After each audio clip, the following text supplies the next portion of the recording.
बिस्मिल्लाहिर्रहमानिर्रहीम। अस्सलाम वालेकुम। मैं हूं मोहम्मद समीर और मेरे साथ मौजूद हैं सीनियर कानूनदान अहमद कंसोल्डर साहब। उनसे हम बात करने की कोशिश करेंगे कि इमरान खान साहब को तौहीन अदालत का जो एक केस है, अब इस्लामाबाद हाई कोर्ट की जानिब से 7 दिन का वक्त दिया गया है और इस्लामाबाद हाई कोर्ट की जानिब से कहा गया है, जो हामिद खान के वकील है, कि आप एक मरतबा दोबारा मौका दिया गया है कि जो जवाब जमा करवाया गया है, इस जवाब को आप रिव्यू करें और दोबारा जवाब जो है वो अदालत में जमा करवाया जाए। तो इस पर बहुत ज्यादा डिस्कशन हो रही है और ये डिस्कशन ये हो रही है, हम अहमद साहब से जानने की कोशिश करेंगे कि नंबर वन ये है कि क्या खान साहब को गैर मशरूत माफी मांग लेनी चाहिए, और दूसरी जानब ये भी कुछ कानूनदान की जानब से कहा जा रहा है, जो वकला है उनकी जानब से कहा जा रहा है कि खान साहब को मशरूत गैर मशरूत माफी नहीं मांगनी चाहिए क्योंकि खान साहब ने तौहीन अदालत की हुई है। और इसको जोड़ा जा रहा है कि पहले बहुत सारे ऐसे केसेस हैं कि अगर माफी मांग भी ली जाती है तो अदालत अगर उसको एक्सेप्ट नहीं करती तो खान साहब के लिए एक बड़ा डैमेज होगा। तो सर, सबसे पहले तो बहुत शुक्रिया, आपने बड़े शॉर्ट नोटिस में गलती है। तो अहमद साहब क्या समझ रहे हैं खान साहब का जो आज का जो सर कार्रवाई हुई है? सबसे पहले तो ये बता दें कि जो 7 दिन का वक्त दिया गया है, तो आज जो आपने कार्रवाई देखी उस पर आपका क्या पॉइंट ऑफ व्यू, और उसके साथ साथ खान साहब के लिए अब क्या ऑप्शन है सर? देखिए जी, जो आज कार्रवाई इस्लामाबाद हाई कोर्ट में हुई है, मैं समझता हूँ उसमें जजेस का व्यू तो बड़ा क्लियर हो गया और नजर भी आ रहा है कि वो चाहते हैं कि किसी किस्म की अपॉलॉजी की जाए, और अगर कंटेम्प्ट का मामला हो और कंटेम्प्ट हुई भी हो तो अपॉलॉजी करने में बिल्कुल कोई एतराज़ नहीं है। बट इस चीज़ का फैसला कि क्या एक स्टेटमेंट कंटेम्प्चुअस है या नहीं है, वो तो ऑफ कोर्स अदालत का दायरा इख्तियार है, और एट द सेम टाइम जो कंटेमिनर है उसके पास भी इख्तियार है ये टू अंडरस्टैंड कि क्या उस इस नेचर की स्टेटमेंट उसकी है कि उसने कंटेम्प्ट की है। अगर वो समझता है कि वो कंटेम्प्चुअस है या बॉर्डर लाइन पर है तो बिल्कुल गैर मशरूत माफ़ी मांगनी चाहिए। Submission before the court of law is utmost. However, अगर खान साहब ये समझते हैं कि नहीं, उनके पास एक वैलिड जस्टिफिकेशन ऑफ स्टेटमेंट या that statement can be qualified under some head, then of course उसमें फिर जरूरत नहीं है। बट फिर इन दैट केस उनको अपना जवाब देना पड़ेगा। उस जवाब के ऊपर अगर तो सेटिस्फाई हो जाती है अदालत, गुड इनफ, वरना फिर अदालत उस पर इश्यूज फ्रेम करेगी और एक पूरा ट्रायल चलेगा जिसमें अटॉर्नी जनरल जो है he is appointed as the prosecutor और वो उसको प्रोसिक्यूट करते हैं। तो मैं समझता हूँ इट्स अ स्ट्रेंज सिचुएशन जो आज राइज हुई है। और जिस तरह के मैं मुख्तलिफ प्रोग्रामों में भी बात कर रहा था कि जस्टिस बाबर सत्तार साहब जो हैं, उनका एक बड़ा ज़बरदस्त आर्टिकल है इस पॉइंट के ऊपर, और उन्होंने लिखा हुआ है कि इट इज़ हाई टाइम कि जो जजेस हैं वो इस पावर को लेट गो करें कंटेम्प्ट की।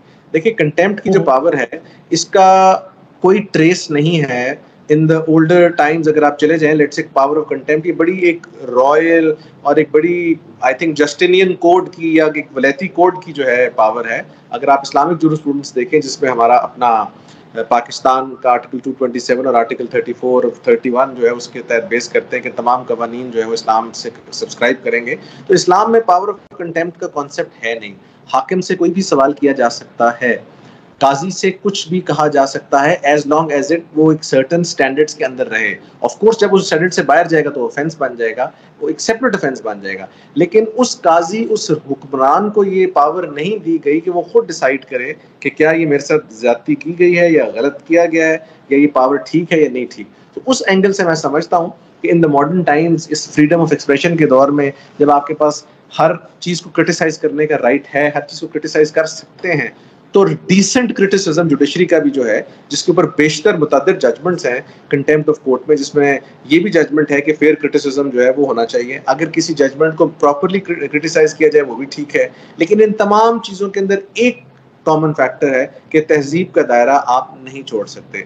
अब वो तहजीब का दायरा अदालत के मुताबिक खान साहब ने छोड़ा है तो ऑफ कोर्स वो कंटेम्प्ट में जाएंगे। अगर नहीं छोड़ा तो जो उन्होंने बात की वो तो बड़ी सिंपल थी कि I would like to pursue my claim against this lady, और वो मैं करना चाहता हूँ। सो ये एक बड़ी कैश 22 सिचुएशन है। चूंकि मामला पेंडिंग भी है, आपको और मुझे एहतियात की भी बड़ी जरूरत है कि हम कोई ऐसी बात ना करें जिससे उसकी आउटकम इफेक्ट हो। तो हम तो सिर्फ एक तज्जिया कर सकते हैं कि अदालत क्या, ये कानून क्या कहता है, साहब का नज़ायर क्या है अदालत की इस पर, इस किस्म की बात।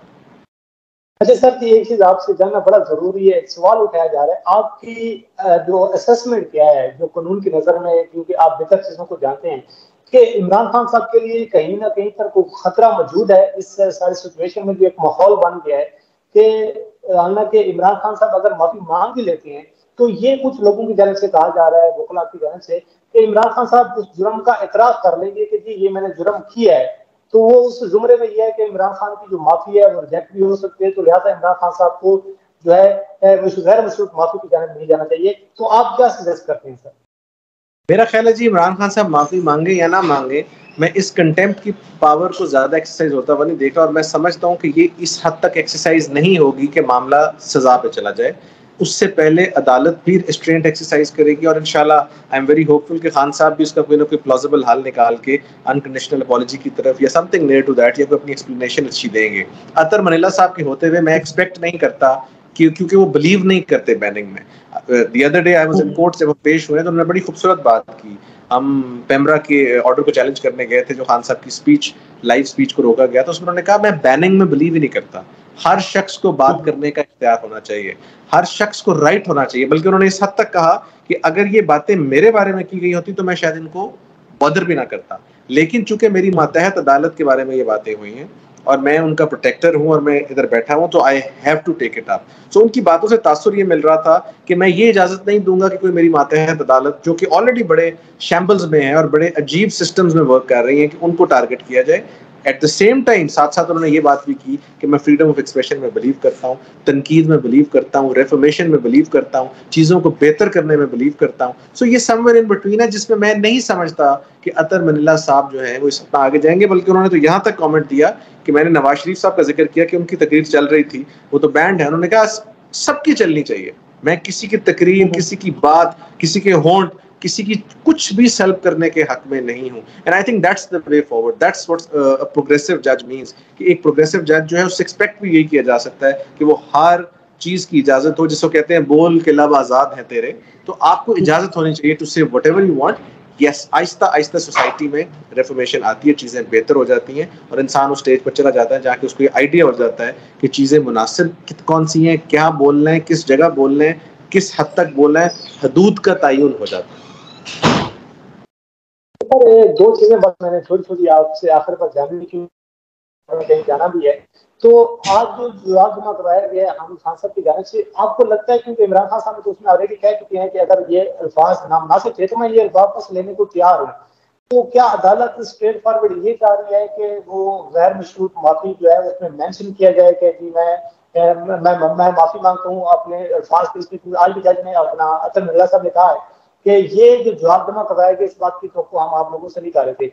साथ ही इस चीज को भी एड्रेस काफी लाजमी कीजिएगा कि ये जो अब मामला है, बहुत ज्यादा मीडिया पर एक माहौल बनाया जा रहा है कि इमरान खान साहब को जो है डिस्क्वालीफाई कर दिया जाएगा। तो सात अल्फाज में हमारी व्यूज को बताइएगा कि आपको लगता है कि इमरान खान के खिलाफ कोई इतना बड़ा कोई जो है खतरा मौजूद है, अभी भी कोई ऐसी चीज सामने आ सकती है आगे चलकर? पहली तो बात ये थी कि जो इमरान खान साहब को डिस्क्वालीफाई करने की बात की जा रही है, अगर तो इन प्रोसीडिंग्स में करने के बारे में बात की जा रही है, तो इमरान खान में, तलाल चौधरी में, दानियाल अजीज में और निहाल हाशमी में बहुत फर्क है। इमरान खान एक पॉलिटिकल पार्टी का हेड है। इमरान खान की स्टेटमेंट का कंटेंट भी वो नहीं है जो उन तीन लोगों की स्टेटमेंट का कंटेंट था। इमरान खान ने जितनी आज तक बातें की हैं बहुत गेज करके की हैं। इमरान खान ने जो अपनी तकारीर भी की हैं हमेशा जुडिशरी की रेस्टोरेशन से लेकर जुडिशरी के लिए हमेशा फाइट किया है, इंडिपेंडेंस ऑफ जुडिशरी के लिए लड़ा है वो आदमी। सो अगर if there is a slip of tongue जिसका टोन एंड टेनर जजेस को पसंद नहीं है, तो आई एम श्योर वो अपनी एक्सप्लेनेशन में ये चीज क्लियर कर देंगे। बट इनका मुआवजना बाकी लोगों से करना जिन्होंने कहा हम तुम्हारे लिए जमीन तंग कर देंगे, हम तुम्हारे बच्चों ने नहीं आ रहना, ये नहीं होना, वो नहीं कंपैरिजन किया जा सकता। दूसरी बात यह है कि अगर खान साहब समझते हैं कि अपॉलॉजी करने हैं या अनकंडीशनल अपॉलॉजी की जाए, तो अदालतों के आगे तो अपॉलॉजी हम डेली करते हैं। अपॉलॉजी देखें, जिस अदालत के जज को आपने कहना ही माय लॉर्ड है, तो वहां जाके आप अपॉलोजाइज कर भी देंगे तो ऐसी कोई बात नहीं है। बट वंस अगेन ये खान साहब का पर्सनल डिसीजन है। अगर वो कन्विक्शन उनकी है कि उन्होंने जो बात की है वो स्लिप ऑफ टंग है, तो बिल्कुल। अगर वो समझते हैं कि बड़ी कॉन्शियसली की है और उनकी बात जो है वो दुरुस्त है, that is a separate story. लेकिन अदालतों से माजरत करना, अदालतों से हम डेली बेसिस पर कहते हैं जाके जनाब मैं माय लॉर्ड मैं इस पे माजरत चाहता हूँ जनाब, मैं माय लॉर्ड अपने अल्फाज वापस लेता हूँ। तो अदालत भी जो जज होता है वो एक बड़े आदमी का किरदार प्ले करता है और वो आपको वो माफी देता है। Why? Because he is also sitting at a position जहां पर उसको पता है कि मेरे बाद फिर फैसला आगे अल्लाह ताला की जात के पास ही जाना है, इससे आगे तो फिर अपील भी नहीं है, सुप्रीम कोर्ट है, हाई कोर्ट है। सो मैं समझता हूँ मैग्नानिमिटी की जरूरत है फ्रॉम बोथ साइड्स। जजेस की साइड से बहुत एक्सरसाइज आज भी की गई है और वो करेंगे भी। And let's see Imran Khan साहब उसको किस तरह, हाउ ही रिवर्ट्स, उसको गार्डेड वर्ड्स में किस तरह जिया जाए, क्या वो अपॉलॉजी करना चाहते हैं, नहीं करना चाहते। इट इज समथिंग जो कि अभी अगले कुछ दिनों में क्लियरफाई हो जाएगी। अच्छा सर, आखिर को वन लेनर दीजिएगा, आप लीगल टीम को क्या सजेस्ट करेंगे? अगर उस लीगल टीम का हिस्सा आप होते, तो अब जो सिचुएशन बन गई है, 7 दिन का वक्त है, तो आप क्या सजेस्ट करते सर? एक तो मैं लीगल टीम का हिस्सा ऑलरेडी हूं, बट इस पर्टिकुलर केस में नहीं हूं। बट मेरा अगर व्यू, माशाल्लाह बहुत बेहतरीन वकील साहबान वहाँ मौजूद है, जिसमें हामिद खान साहब हैं, सलमान सफ्तर साहब हैं, एंड बेशतर और अली जफर साहब हैं, सब वकील वहाँ मौजूद हैं। वो सारे पाकिस्तान के टॉप लीगल ब्रेन्स हैं। मैं इस अदना कैपेसिटी में सिर्फ यही कहूंगा कि अगर उसकी कोई प्लॉजिबल एक्सप्लेनेशन है, या वो कोर्ट में खड़े होकर खुद एक्सप्लेन कर सकते हैं, और उनको एड्रेस भी खुद करना चाहिए अदालत को जाके, क्योंकि उसका इम्पैक्ट, हाँ जी, इम्पैक्ट डिफरेंट आएगा। उनको इजाजत लेनी चाहिए अदालत से, अदालत में जाके कहना चाहिए कि सर पहली तो बात ये है कि मैं बेंच को ये अश्योर कराऊं कि मैंने कभी भी किसी स्टेज पर जुडिशरी के खिलाफ बात करने का सोचा भी नहीं। मेरी पार्टी का नाम तहरीक इंसाफ है, मैं इंसाफ की बैटल लड़ रहा हूँ। मैंने रेस्टोरेशन और जुडिशरी में जिंदगी में एक दफा जेल काटी है, और वो भी 12 दिन रेस्टोरेशन और जुडिशरी में जेल काटी है। मैंने आज तक कभी अदालतों से शायद नहीं किया। मुझे अदालतों से सबसे ज्यादा रिलीफ मिली है, मेरे पास सादिक और अमीन का सर्टिफिकेट अदालतों से।